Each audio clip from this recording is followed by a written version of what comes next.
Aquarius सुनो, अगर तुम्हें लगता है कि तुम बाकी लोगों से मुख्तलिफ हो तो ये गरूर नहीं है, ये बोझ है। क्योंकि एक्वेरियस वो बोझ है जो सबसे पहले समझ जाता है, और जो सबसे पहले समझ जाता है वो सबसे पहले थक भी जाता है। लोग तुम्हें देखकर कहते हैं तुम काम हो, तुम डिटच्ड हो, तुम इमोशनल लेस हो, लेकिन तुम जानते हो कि असल सच क्या है। तुम खामोश इसलिए नहीं हो कि तुम्हें फर्क नहीं पड़ता, तुम खामोश इसलिए हो कि तुम बहुत ज्यादा समझ चुके हो।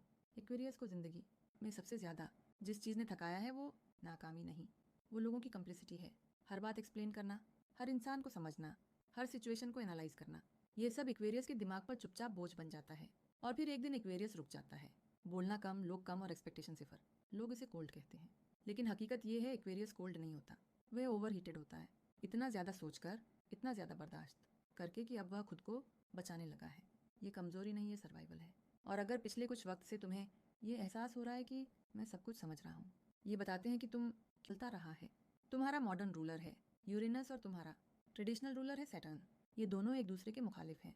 यूरेनस कहता है आज़ाद सोचो, हदें तोड़ो, नया रास्ता बनाओ। सैटर्न कहता है जिम्मेदारी लो, निजाम समझो, नताइज बर्दाश्त करो।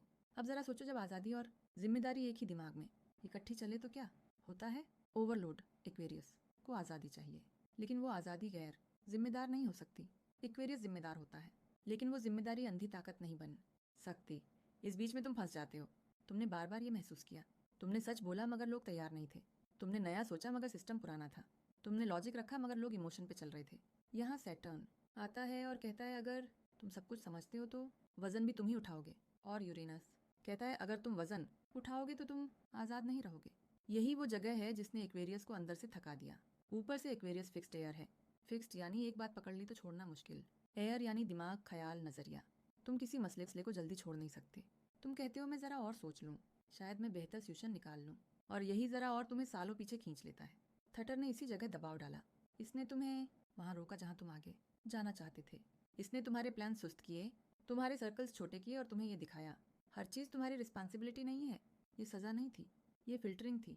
गलत लोग निकल गए, गलत सिस्टम टूट गए, गलत एक्सपेक्टेशंस खत्म हो गई, और तुमने पहली बार ये महसूस किया मैं सब कुछ नहीं संभाल सकता, और शायद यही ठीक है। हाँ, एक बात समझो, सैटर्न एक्वेरियस को तोड़ता नहीं, वह इसे सादा करता है। कम लोग, कम सोच, कम बोझ। और जब बोझ कम होता है तो समझ ताकत बन जाती है।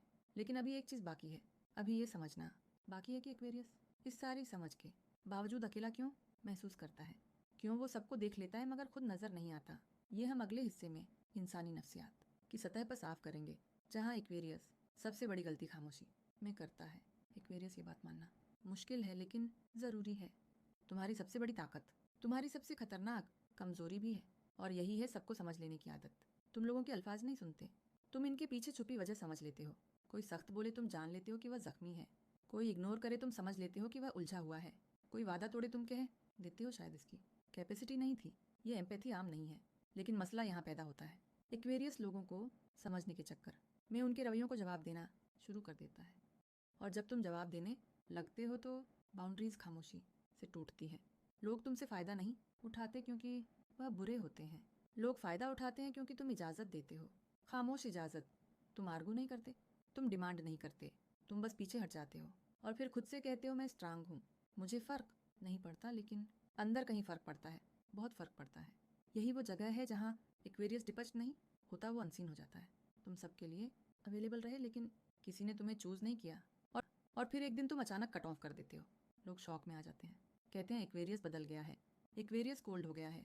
नहीं, एक्वेरियस आखिरकार खुद को सुनना शुरू करता है। यहाँ एक बहुत बड़ा साइकोलॉजिकल ट्रूथ है। एक्वेरियस ताल्लुक इसलिए नहीं तोड़ता कि इसे गुस्सा आता है, वो ताल्लुक इसलिए तोड़ता है कि वे खुद को खोता जा रहा होता है। और जब सेल्फ लॉस अनबेबल हो जाए तो डिस्टेंस आता है। ये डिस्टेंस रिवेंज नहीं है, ये सेल्फ प्रिवेंटेशन है। अब सवाल ये है, क्या एक्वेरियस को ऐसा ही रहना चाहिए? क्या अकेला रहना इसकी डेस्टिनी है, या ये सिर्फ एक फेज था जो इसे किसी और लेवल के लिए तैयार कर रहा था? ये हम आखिरी हिस्से में वाज करेंगे, वहां जहां एक्वेरियस को ये समझ आएगा कि अब इसे सबको समझने की जरूरत नहीं, अब इसे खुद को चूज करना आ चुका है। एक्वेरियस, अब तुम इस जगह पर हो जहां ज्यादा लोग कभी पहुंचते ही नहीं। तुमने लोगों को समझना सीख लिया, खामोश रहना सीख लिया, और अकेले खड़े रहना भी। अब सवाल ये नहीं कि तुम स्ट्रांग हो या नहीं, सवाल ये है अब तुम अपनी ताकत कहाँ इस्तेमाल करोगे। क्योंकि अब तुम वो एक्वेरियस नहीं रहे जो हर किसी को एक्सप्लेन करता था। अब तुम वो एक्वेरियस हो जो एक्सप्लेन करने का मोहताज नहीं। सैटर्न ने तुमसे सब कुछ नहीं छीना, इसने तुम्हें गलत जगहों से निकाल दिया, गलत लोग, गलत सिस्टम्स, गलत जिम्मेदारियां सब खामोशी से हट गईं और यूरेनस ने तुम्हें ये सिखाया आज़ादी का मतलब सबके साथ चलना नहीं। आज़ादी का मतलब अपनी सिमत पर खड़े रहना है। और एक्वेरियस के लिए सबसे बड़ा फ़र्क ये है, तुम आर्ग्यू नहीं करोगे, तुम कन्विंस नहीं करोगे, तुम जस्ट नहीं करोगे, तुम ऑब्जर्व करोगे और फिर डिसाइड। ये कोल्डनेस नहीं है, ये क्लैरिटी है। अब सवाल है एक्वेरियस को अब क्या करना है। यहाँ प्रैक्टिकल बात आती है। Number 1, quality over quantity. कम लोग रखो लेकिन वो जिनके सामने तुम्हें मास्क ना पहनना पड़े। नंबर 2, इमोशनल अवेलेबिलिटी को कंट्रोल करो। हर किसी को एक्सेस मत दो, ये कमजोरी नहीं सेल्फ रिस्पेक्ट है। नंबर 3, बाउंड्रीज बोलने से पहले क्लियर करो। जो चीज़ तुम टॉलरेट नहीं कर सकते इस पर खामोश मत रहो। नंबर 4, अकेला रहना फेलियर नहीं, गलत क्राउड के साथ रहना फेलियर होता है। अब कैरियर्स का रोल बदल गया है। अब तुम रिएक्शन नहीं हो, तुम फिल्टर हो। लोग तुम्हें चूज करेंगे या नहीं ये अब स्कैलरी है। असल बात ये है कि तुमने खुद को चूज कर लिया है। और यही वह लम्हा है जहाँ एक्वेरियस वाकई आज़ाद होता है।